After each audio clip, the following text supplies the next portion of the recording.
what I'm talking about. Now let's get into the meat and potatoes, because this is what we were talking about with the Deshaun Watson. Bron calls out the media about Jerry Jones. He did. Jerry Jones, Bron. How you feel about what he said? It's a very interesting thing for LeBron to do. I feel like this is his way of getting back at the media for attacking him, quote unquote, when it came to Kyrie, and everybody wanted to have these conversations about Kyrie and what he did and all that kind of stuff, and how the media has really tried to push this and shovel this underneath the dirt real quick. You know, me didn't want to talk about Jerry Jones and what he's done. Why? Because they feel like Jerry Jones has done so many good things for black athletes. Jerry Jones is not a racist, is the portrayal, because he's done so many great things for black athletes. And he loves his black athletes, and he treats his black athletes like his sons. And so, you know, Jerry Jones was like 14 in the picture, and, you know, it was the Times, it's the South. You know, like, I'm just saying all the superlatives to make this not be as bad as it looks. It looks just as bad as it looks, bro.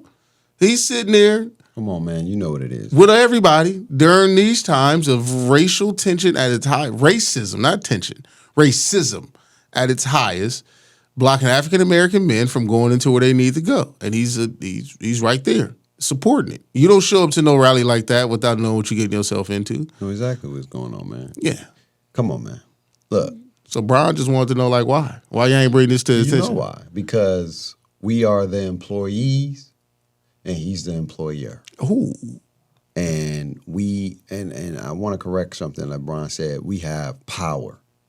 We don't have power. We have influence. Yeah, there we go. That is a better clarity. We do not have power. We have no power. There's no power. Nah, we got influence though. We have influence. We do have influence that can portray and lead into some leadership and ownership. But again, it goes back to my Dion statement. Not saying that's what he's doing, but we want to sit at those tables rather than be the table. Mm-hmm. That's just what it is. Like, I get it. And I understand it's not your job if that's what you not want to do and that's what you're not passionate about, but that's our community though.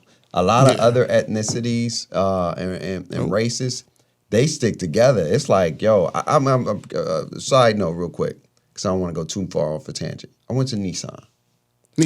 And no disrespecting that, I ain't calling them no races or anything like that. There was no black people in there. I went to get my oil change. At Nissan? At Nissan, right? No black people on shift. None Mexicans, whites, and Asian. I think I saw one. Yeah, that's the crazy thing is same thing at Hyundai. Yeah, so they right next to each other. You went to one on Blackstone? No, I went to one in Clovis. Right? Oh, of course you will. And even the one on Blackstone ain't got nothing. Worse. The same thing. It's worse. You know? No, I'm saying like worse. Back, you know, because for the most part, most black mechanics is at the crib. Yeah, no, okay. But here you go. I go get my service, right? Yeah. Get oil change. Oil change 110. I'm not tripping. God damn. That's what I said, but I ain't tripping. But what I was mad at is that they told me that I could have paid $99 for a lifetime supply of oil change after I paid $110 for one oil change. Huh? Yeah, that's what I said. And so what my point is that you feel like a brother with her. If it was somebody of my ethnicity, they would have been like, "Hey, bro, you ain't even got to pay that. Just you want the warranty? You know what I'm saying? We'll get you the warranty. You pay $99 in your lifetime instead of paying $110."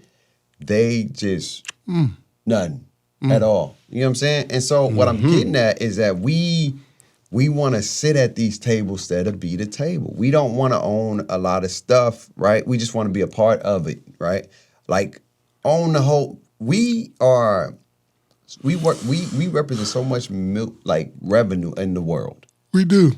And if we just said, I ain't gonna buy nothing. If every African American whatever said, I'm not buying, you know what that'll do to the market? Oh, it'll change. It'll change everything. That's what I'm saying. I think, well, personally, I'm happy LeBron did what he did. Facts. But I wish he would have stayed just to hear their responses. Nah. Nah, because somebody tried to talk. no. Because here's my thing: when Kyrie was up there, he wanted to leave. They forced he had to. They kept answering, ask him. That's what I'm saying. That's like my thing is when you call them out. This is my thing, and maybe it's just a me thing. When I call you out, I want to give you a chance. Just like how you had me on a hot seat, now I got you on a hot seat, and now I'm questioning the media. So now while we're recording this whole situation and you got me on this thing, the same heat that you was giving me, I'm about to have every reporter in there sweating.